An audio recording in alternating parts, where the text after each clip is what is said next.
Hi everyone, this is Miss Jenna and I am here to tell a story about the elves and the shoemaker. There was once a shoemaker who, through no fault of his own, had become so poor that at last he had only leather enough left for one pair of shoes.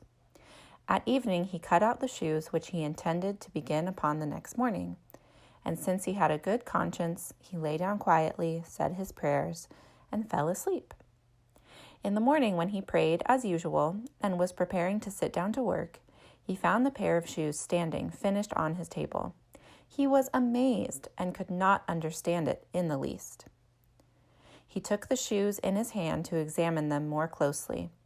They were so neatly sewn that not a stitch was out of place, and were as good as the work of a master hand. Soon after a buyer came in, and as he was much pleased with the shoes, he paid more than the ordinary price for them, so that the shoemaker was able to buy leather for 2 pairs with that money. He cut them out in the evening, and next day, with fresh courage, was about to go to work. But he didn't need to, for when he got up, the shoes were finished, and buyers were not lacking. These gave him so much money that he was able to buy leather for 4 pairs of shoes. Early next morning, he found the 4 pairs finished, and so it went on. What he cut out at evening was finished in the morning, so that he was soon again in comfortable circumstances and became a well-to-do man.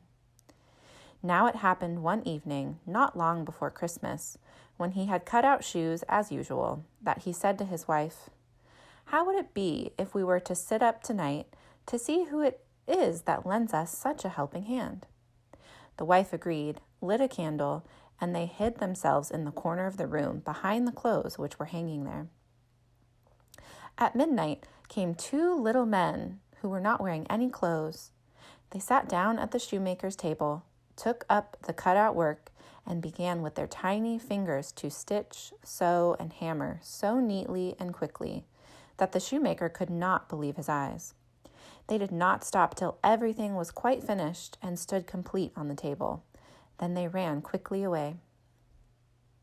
The next day the wife said, "The little men have made us rich, and we ought to show our gratitude. They run about with nothing on and must freeze with cold. Now I will make them little shirts, coats, waistcoats, and will even knit them stout stockings, and you shall make them each a pair of shoes."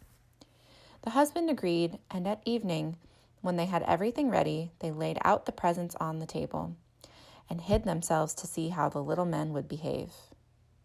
At midnight, they came skipping in and were about to set to work, but instead of the leather ready cut out, they found the charming little clothes. At first, they were surprised, then excessively delighted. With the greatest speed, they put on and smoothed down the pretty clothes, singing, "Now we're dressed so fine and neat, why cobble more for others' feet?" Then they hopped and danced about and leaped over chairs and tables and out the door.